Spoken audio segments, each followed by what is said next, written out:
அன்பார்ந்த தோழர்களே, என் உயிரின் உயிரான விடுதலை சிறுத்தைகளே, உங்கள் அனைவருக்கும் என்னுடைய பணிவார்ந்த வணக்கத்தை தெரிவித்துக் கொள்கிறேன். திருச்சியிலிருந்து கள்ளக்குறிச்சியை நோக்கி பயணம் செய்யும் இந்த வேளையில்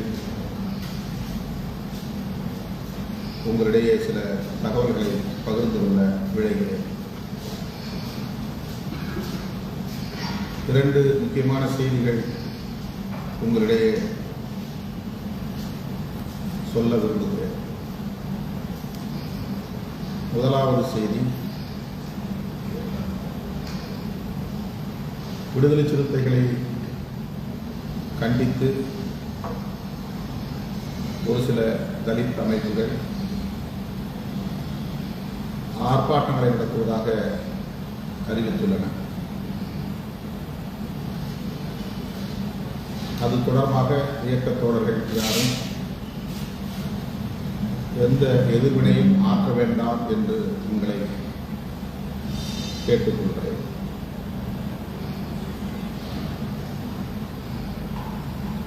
விடுதலை சிறுத்தைகள் இடஒதுக்கீடு தொடர்பாக எத்தகைய நிலைப்பாட்டை எடுத்து வருகிறது, போராடி வருகிறது என்பதை அரசியல் களத்தில் உள்ள அனைவரும் நன்கு அறிவர்.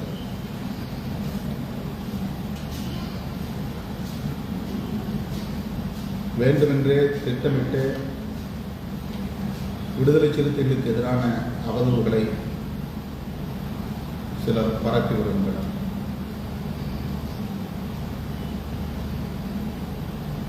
நம்முடைய கருத்துக்களை அல்லது நிலைப்பாடுகளை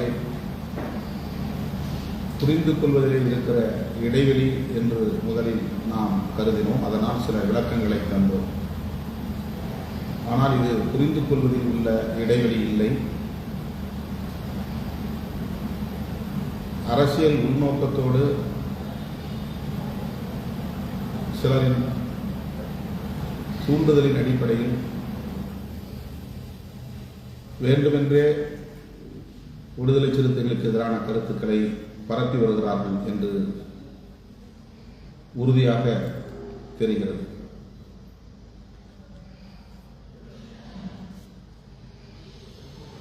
திரும்ப திரும்ப விடுதலை சிறுத்தைகளின் மீது அபாண்டமான குற்றச்சாட்டுகளை முன்வைக்கக்கூடிய அவர்கள்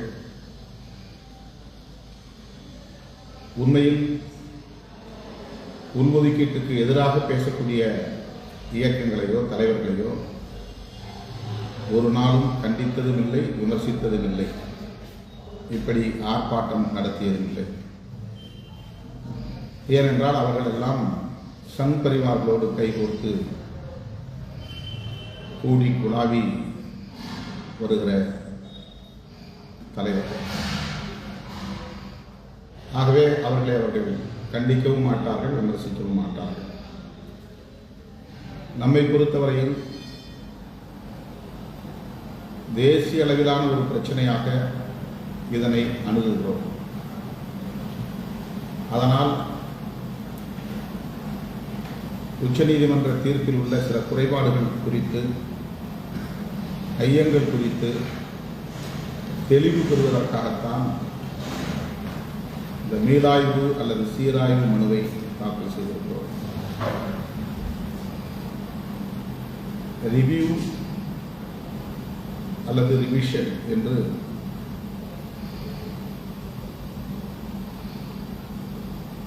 உச்ச நீதிமன்றத்திலே தாக்கல் செய்கிற ஒரு நடைமுறை உள்ளது. இரண்டும் வெவ்வேறு. இது ஒட்டுமொத்த தீர்ப்பையும் எதிர்த்து அதை மாற்ற வேண்டும் என்று விடுக்கிற கோரிக்கையை கொண்டதல்ல. அதில் உள்ள சந்தேகங்களை அல்லது முரண்பாடுகளை சுட்டிக்காட்டி விளக்கம் பெறுவது என்பதுதான்.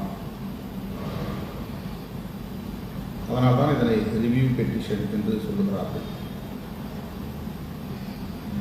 அப்பீல் என்பது முற்றிலும் அதிலிருந்து மாறுபட்ட ஒன்று. நாம் செய்திருப்பது அப்பீல் அல்ல, அப்பீல் செய்யவும் நாம் முயற்சிக்கவில்லை. எல்லாவற்றையும் விளக்கிய பிறகும் நம்மை மட்டுமே அவர்கள் குறிவைத்து திரும்ப திரும்ப குற்றம் சாட்டுவதும் அவதூறு பரப்புவதும் அவர்களின் செயல் திட்டமாக இருக்கிறது. ஒட்டுமொத்த இடஒதுக்கீட்டுக்கே வேட்டு வைக்கிற முயற்சி ஒருபுறம் நடக்கிறது. ஓபிசி மக்களுக்கான இடஒதுக்கீடு பற்றி அவர்கள் யாரும் பெரிதாக தேசிய அளவில் பேசுவதில்லை. ஆனால் தலித் மற்றும் பழங்குடி மக்களின் இடஒதுக்கீடு தொடர்பாக RSS உள்ளிட்ட சங்பரிவார்கள் தொடர்ந்து விவாதித்து வருகிறார்கள். அதற்கு ஒரு உள்நோக்கம் இருக்கிறது என்பதை உண்மையான சமூக நீதியின் மீது உண்மையான அக்கறை உள்ளவர்கள் நன்கு அறிவார்கள். நாம் கொடுத்திருக்கிற இந்த ரிவ்யூ பெட்டிஷனில் தமிழ்நாடு தொடர்பாக எதையுமே நாம் குறிப்பிடவில்லை, சுட்டிக்காட்டவில்லை. தமிழ்நாடு அரசையும் எதிர்மனுதாரர் என்கிற பட்டியலில் இணைக்கவில்லை. பஞ்சாப் மாநில அரசு, பஞ்சாப் மாநில அதிகாரிகள், இந்திய ஒன்றிய அரசு ஆகிய 7 பேரை நாம் ரெஸ்பாண்டன்ஸ் என்கிற எதிர்மனுதாரர்களாக காட்டியிருக்கிறோம். அந்த மனுவை லைவ் லா என்கிற ஒரு இணையதளத்தில் போனால் சந்தாதாரர்களாக இருக்கிறவர்கள் அதை தேடி பார்த்தால் 630 பக்கங்களுக்கு மேல் உள்ள அந்த மனுவை படிக்க முடியும். அதில் 500க்கும் மேற்பட்ட பக்கங்கள் அந்த தீர்ப்பு, எஞ்சிய 100க்கும் மேற்பட்ட பக்கங்கள் நம்முடைய வழக்கறிஞர்கள் வைத்திருக்கிற வாதங்கள். அவற்றையெல்லாம் யாரும் படிப்பதில்லை, படிக்கிற எந்த முனைப்பையும் மேற்கொள்ளவில்லை. ஆக அவர்களுக்கு ஒரே நோக்கம் சிறுத்தைகளை சீண்டுவது, சிறுத்தைகளுக்கு எதிரான அவதூறுகளை பரப்புவது,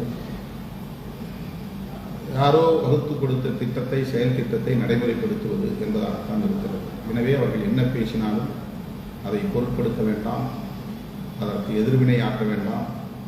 அவர்களும் ஒரு நாள் உண்மையை உணரும் காலம் கனியும். எனவே என் உயிரின் உயிரான விடுதலை சிறுத்தைகள், இது தொடர்பாக யார் இனி எந்த விமர்சனம் செய்தாலும் அதை கண்டும் காணாமல் கடந்து போக வேண்டும் என்று உங்களை அன்போடு கேட்டுக்கொள்கிறேன். 2வது செய்தி, அக்டோபர் 2 நாம் நடத்தவிருக்கிற மாநாடு தொடர்பாக 8 நாள் சுற்றுப்பயணம் நான் மேற்கொள்ள இருக்கிறேன். அந்த 8 நாள் சுற்றுப்பயணம் தொடர்பான பணிகளை, மாநாட்டுக்கான பணிகளை மேற்கொள்வதற்கென்று வழக்கம் போல நாம் ஒருங்கிணைப்பு குழுவை நியமனம் செய்திருக்கிறோம். 2 மாவட்ட செயலாளர்கள் அல்லது 3 மாவட்ட செயலாளர்கள் என்கிற வகையிலே ஒவ்வொரு குழுவாக பிரித்து கட்சியின் மாநில பொறுப்பாளர்கள், மாவட்ட அளவிலே கடந்த காலத்தில் மாவட்ட செயலாளர்களாக இருந்து இப்போது எந்த பொறுப்பிலும் இல்லாத தோழர்கள், மகளிர் விடுதலை இயக்கத்தை முன்னிறுத்த வேண்டிய ஒரு மாநாடு என்கிற நிலையில் மகளிர் விடுதலை இயக்கத்தை சார்ந்த பொறுப்பாளர்கள் என்று ஒவ்வொரு குழுவுக்கும் 3 பேர் கொண்ட ஒரு குழு நியமிக்கப்பட்டிருக்கிறது. அந்த 3 பேரோடு தொடர்புடைய மாவட்ட செயலாளர்களும் சேர்ந்து ஒரு குழுவாக இயங்க வேண்டும். இதுதான் அந்த பட்டியலில் குறிப்பிடப்பட்டிருக்கிற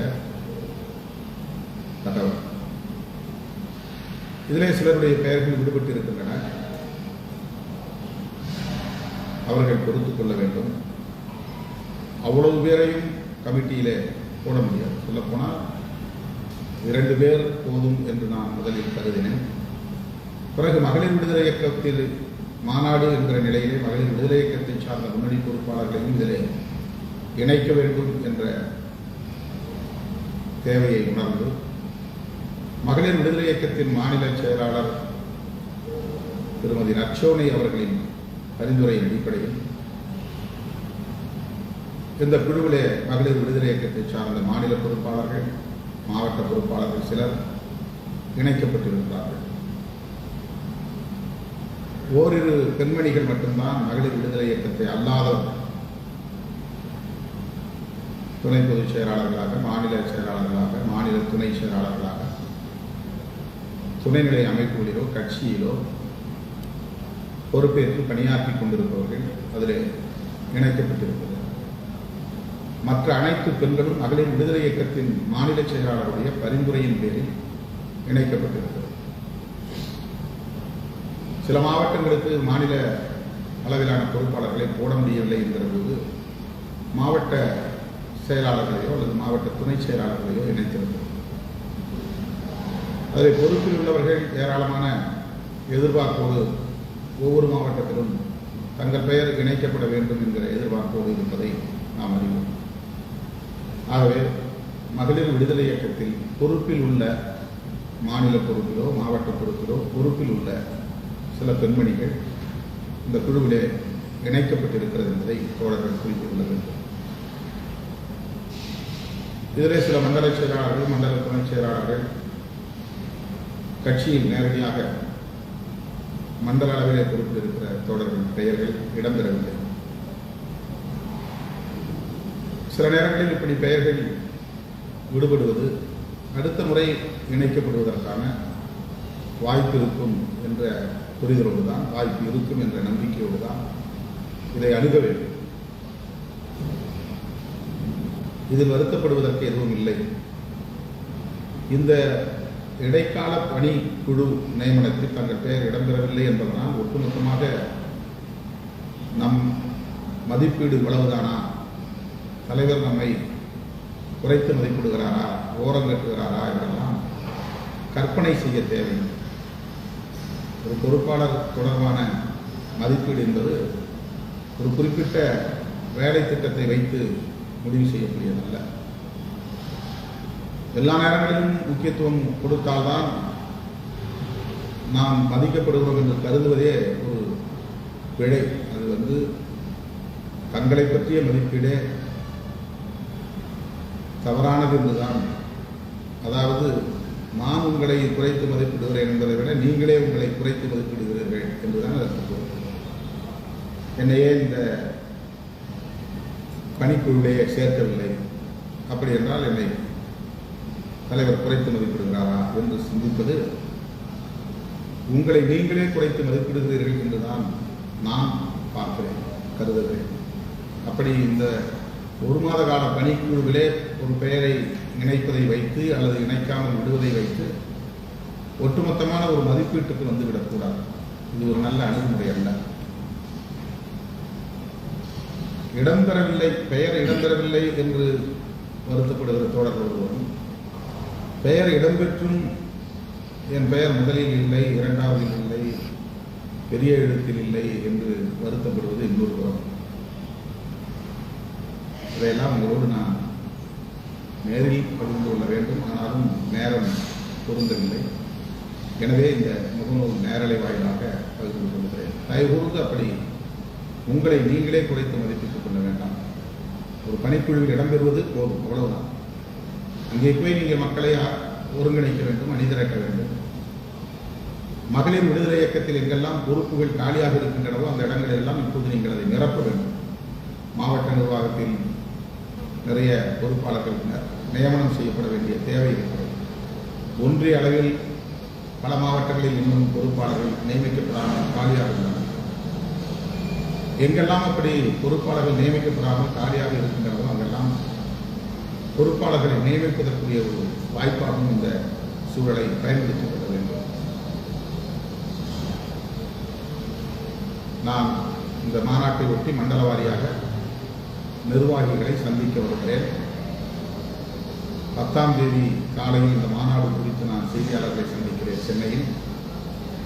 மாலையில் 3 மணி அல்லது 4 மணி அளவிலே மரக்காணத்தில் ஏற்கனவே கள்ளச்சாராய பலிகளால் பாதிக்கப்பட்டிருக்கிற குடும்பத்தினரை சந்தித்து ஆறுதல் சொல்ல இருக்கிறேன். 11ஆம் தேதி மீண்டும் கள்ளக்குறிச்சிக்கு சென்று ஏற்கனவே சிலருக்கு இழப்பீட்டுத் தொகை தந்தோம், பலருக்கு தரவில்லை, அவர்களுக்கு வழங்க வேண்டியுள்ளது. ஆகவே அவர்களை மறுபடியும் நாம் சந்தித்து அவர்களுக்கு இழப்பீட்டுத் தொகை கட்சியின் சார்பில் வழங்க திட்டமிட்டிருக்கிறோம். 11ஆம் தேதி மாலை 4 மணி அளவில்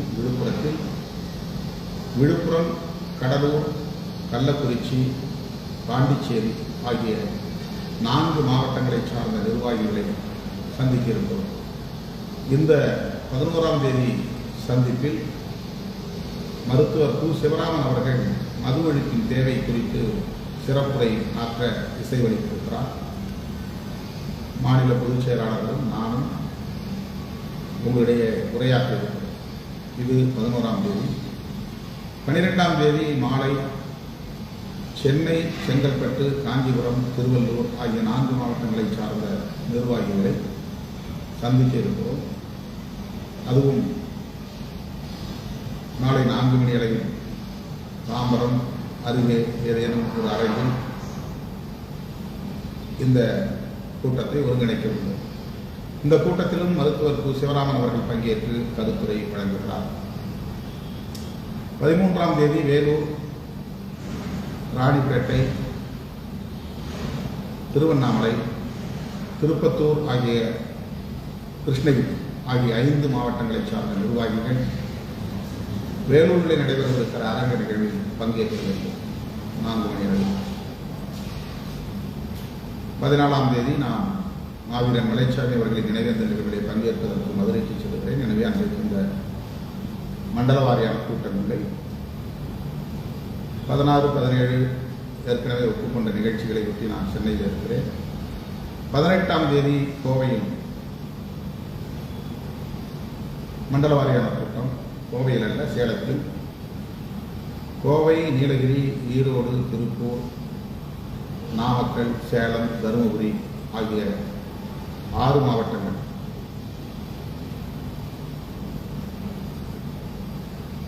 நிர்வாகிகள் அனைவரும் அங்கே நடைபெறவுள்ள அந்த மண்டல ஒருங்கிணைப்பு கூட்டத்தில் பங்கேற்க வேண்டும்.